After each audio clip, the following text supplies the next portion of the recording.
Baleshwar सहरस्थित hotel फांटासी ठारे जिला BJD पक्षर नूतन भाव नियुक्त राज्य और जिला कार्यकर्ता मानक भव्य स्वागत और संबर्धना दि जाइछि। गत 2 दिन तले बीजेडी सुप्रीमो तथा राज्य सभापति नवीन पट्टनायक नूतन भाव राज्य और जिला कार्यकर्ता नियुक्त कराइथिले। सदर निर्वाचन मंडली पूर्वतन विधायक स्वरूप दास सभापतित्व आयोजित यह संबर्धना सभारे नूतन भाव नियुक्त राज्य उपसभापति रघुनाथ महांती, जिला सभापति ज्योति प्रकाश पाणिग्राही और बालेश्वर जिले में समस्त निर्वाचित प्रतिनिधि कर्मकर्ता एवं कर्मी माने जोग देई संबर्धित करथिले।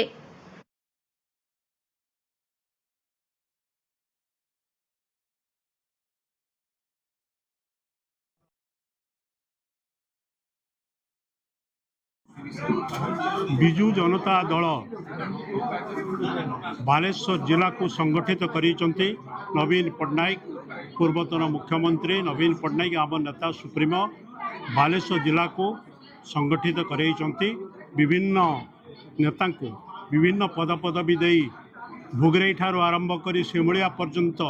किपरि संगठित करा जाई पारिबो से निष्पत्ति से करिसंती। जनता दल उपरे आस्था प्रकट जनसाधारण रही एवं बालेश्वर जिलार सिमुलिया ठारू भोगराई पर्यंत सबु निर्वाचन मंडलीर जनसाधारण भोटार आस्था प्रकट रही। आस्था प्रकट रही जहाँकि पंचायत निर्वाचन आगामी पंचायत निर्वाचन नेता प्रस्फुटित हम एवं आगामी 2029 जो निर्वाचन हम ता प्रस्फुटित बहुत आशावादी एवं मु बिजु जनता दलर जो सांगठनिक प्रक्रिया जो आरंभ है आपको जब आप देखिए ताहले निश्चित भाव में नवीन पट्टनायक आमर जो सर्वमान्य नेता आम दलर मान्यवर सभापति तांकर मार्गदर्शन रे तांकर निर्देश रे बिजु जनता दल बर्तमान बालेश्वर जिले में निश्चित भाव में आगक शक्तिशाली हम एवं लोकों पाखे पहुँचब। लोकों साथी बिजु जनता दल सब रही आगामी दिन में अधिक क्रियाशील हम एवं जो नेतृत्व मैंने आमको फेरी आसी विशेषकर मान्यवर पूर्वतन मंत्री रघुनाथ महांती जी दीर्घ वर्ष धरिकी दूरेकरी थिले एवं जीवन प्रदीप दास आमर पूर्वतन विधायक सी फेरी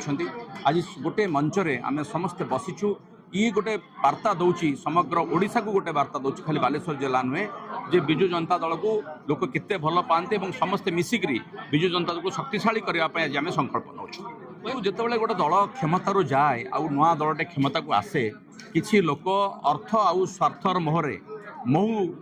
देखिक दल क्या करती जाती गोटे स्वाभाविक कथा नुआ कथा किसी नुहे। जो मैंने जाइछंती बा जो मैंने निकट रे भविष्य रे जाइछंती सेमान को पचारतु से जाइकरी कोठी अछंती सेमाने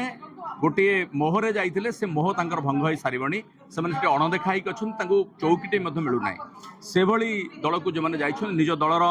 आम दलर जो शक्तिशाली संगठन रही से किसी फरक पड़ो ना। आगामी दिन में जो मैंने जाइछन से माने फेरिबे आउ लिखि रखंतु आगामी पंचायत निर्वाचन में लोक मध्य जवाब देवे। नवीन पट्टनायक जो सुशासन थिला सी जो 24 वर्ष भितर ओडिशा को गोटे समृद्ध ओडिशा रे परिणत करथिले आज लोके तांको झुरुछंती कहीं ना गोटे अपारग सरकार आछंती से सरकार कौन कार्यक्रम कौन विभाग सहित कौन विभाग समन्वय ना डाण हाथ कौन कर बाँ हाथ जानी पार ना एवं ओडिशा गोटे असुरक्षित राज्य में परिणत होती महिला ठू आरंभ करके युवक पर्यंत आज समस्ते ये नुआ सरकार उपरे से विचलित अच्छा से व्यस्त विव्रत अच्छा तेणु लोक अपेक्षा कर आगामी निर्वाचन आसब प्रथम बिजु जनता दल से